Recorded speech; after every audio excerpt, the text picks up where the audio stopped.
Oi, irmãos, boa tarde. Hoje eu gostaria de estar falando sobre Jó, né? Muitas pessoas também me perguntam aí nos comentários sobre Jó, né? Então vamos ler Jó, primeiro, versículo 5, tá? Sucedia, pois, que decorrido o turno de dias de seus banquetes, enviava Jó e os santificava e se levantava de madrugada e oferecia holocaustos, sacrifícios, segundo o número de todos eles, porque dizia Jó: porventura pecaram os meus filhos e amaldiçoaram Deus no seu coração? Assim Jó fazia continuamente. Tá? Então, quer dizer, ele oferecia holocausto e sacrifício, né, em prol dos pecados dos filhos deles, né? Se os filhos dele tivessem pecado, ele já fazia esse holocausto. Então, né, Jó oferecia sacrifícios. E nós sabemos que o nosso pai não quer sacrifício. Ele nunca pediu sacrifícios, porque o holocausto é a mesma coisa que sacrifícios, tá? Aí sacrifícios de animais, sacrifício talvez de ser humano, de crianças, né? Naquela época, tinha de tudo. Entendeu, irmãos? Aí aqui a gente pula para Oséias 6,6, ó o que o pai fala. Não quero sacrifícios, quero seu amor. Não me interesso por suas ofertas, o que eu quero é que vocês me conheçam. Aí a gente pula para Mateus 9,13. Ide, porém, aprender o que significa misericórdia quero, e não sacrifício. Porque eu não vim a chamar os justos, mas os pecadores ao arrependimento. Então, assim, quem Jó servia, né? É uma questão de vir aqui chamar os irmãos para analisar, para parar, para pensar quem Jó realmente servia, né? Porque você acha que o nosso Pai, que está no céu, que escreveu os 10 mandamentos, que diz um deles, não matarás, ia fazer aquilo? Ia permitir que acontecesse o que aconteceu com Jó? Né? Ser testado, né? Foi retirado tudo, ele perdeu filho, ele perdeu riqueza, ele perdeu tudo e por fim ainda ficou leproso, ainda ficou doente, né? E você acha que o nosso Pai é esse Deus? É esse Deus que castiga, que pune, né? Que já, como é que se diz, condena, né? Aqui nessa terra, já dá o veredito dele, né? Sabemos que a justiça do Pai ainda vem, e aí sim, cada um pagará conforme suas obras. Então, que Deus é esse que Jó servia? Se ele mesmo oferecia holocausto e sacrifício a esse Deus que permitiu, né, esse Senhor, permitiu que Satanás encostasse nele, né, que tentasse ele, que provasse ele. Então, gente, bora raciocinar, assim, pensar. Será que esse Deus que Jó servia era o nosso Pai, de fato? Aí a gente vai analisar a parte final de Jó. Ó, Jó 42, 10, 12. E o Senhor virou o cativeiro de Jó, quando orava pelos seus amigos. E o Senhor acrescentou a Jó outro tanto em dobro, a tudo quanto dantes possuía. 11. Então vieram a eles todos seus irmãos e todas as suas irmãs, e todos quantos dantes o conheceram.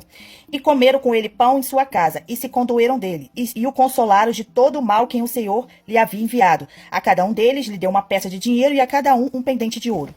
Assim abençoou o Senhor o último estado de Jó, mais do que o primeiro, porque teve 14.000 ovelhas, 6.000 camelos e 1.000 juntas de bois e 1.000 jumentas. Então, assim, quem é que dá as coisas dessa terra? Não sabemos que é diabo Satanás? Não é ele que tentou lá o Messias lá no deserto, né? Oferecendo tudo a ele, se ele se prostrasse a ele, né? Quem tem o poder de oferecer as coisas dessa terra, se não é o próprio Satanás? Então, quem restituiu Jó? Se ele servia ao Deus e ele fazia holocausto e sacrifícios. Quem será que restituiu Jó? Foi nosso pai ou foi o Deus de Israel? Ou foi o Deus, Satanás, Diabo, Adonai, Iarro, Yalcha, e por aí vai tantos nomes. Aí tá aqui, ó, Jó 1,16. Estando este ainda falando, veio outro e disse: fogo de Deus caiu do céu e queimou as ovelhas e os servos e os consumiu. E só eu escapei para trazer-te a nova. Né? Um servo de Jó, né? Para avisar ele que começou as pragas, né? A cair, né? Em cima dele, porque diz, né, que nosso pai permitiu isso acontecer, né? Veio esse servo e falou, né, que o fogo de Deus consumiu, né? Consumiu as ovelhas e consumiu os servos. Só ele que restou. Então, quem é que tacava fogo? Quem é que fazia fogo cair do céu? Né? Quem é esse Deus que fazia isso? Juntamente com os seus profetas, né? Do Antigo Testamento. É só a gente se questionar, né, gente? Aí a gente vai, né? De Jó 1,16, pula para João 8,44. Aqui ele diz, o Messias diz, ó, afirma que o diabo foi um homicida desde o princípio, nunca esteve na verdade, porque não há verdade nele, né? Porque ele é o pai da mentira. Quem que se agrada com todo esse sofrimento de Jó? Quem que se agradou com isso? Quem que fazia fogo cair do céu? Quem jogou as pragas lá no Egito? Né? Que sabemos que Moisés, né, junto com o seu povo, não queria sair de lá, né? Que lá eles estavam quase dominando tudo, né? Faziam sacrifício de animais, faziam sacrifício de crianças, inclusive as deles e a dos egípcios, né? Aí o pecado foi tão inadmissível, né? Que chegou uma hora que eles tiveram que ser expulsos de lá, né? E se retiraram para o deserto. Então, gente, quem que faz fogo cair do céu? Quem se agrada com isso? Quem se agrada com todo derramamento de sangue, de morte, de mentira, de tudo que há aí? É o próprio diabo Satanás, né? Então, assim, gente, vamos refletir, né? Se o pai realmente estava nessa história, se o pai realmente ali fez essa coisa, essa situação, falou mesmo com Satanás, né? Se era realmente o nosso pai que Jó servia, né? Sabemos que ele depois foi restituído tudo em dobro, né? E aqui, nessa parte aqui, ó, diz bem claro, olha aqui, né, Jó 42:11, né, aqui, ó.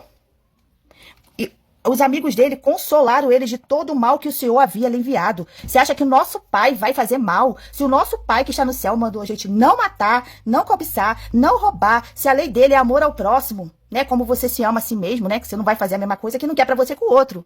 Então, como, né, que ele vai fazer mal? Como que ele, né, vai permitir uma coisa dessa, né? Você acha que na bondade do nosso pai, no amor, né, que ele pede pra gente ter com ele mesmo, né, com o próximo, ele ia permitir uma coisa dessa? Uma maldade dessa, porque isso aí, gente, que aconteceu com o Jó, né, é pura maldade, é perversidade, é crueldade. Você imagina a pessoa perder tudo e ainda ficar doente, quase à beira da morte. Nosso pai não tá nesse...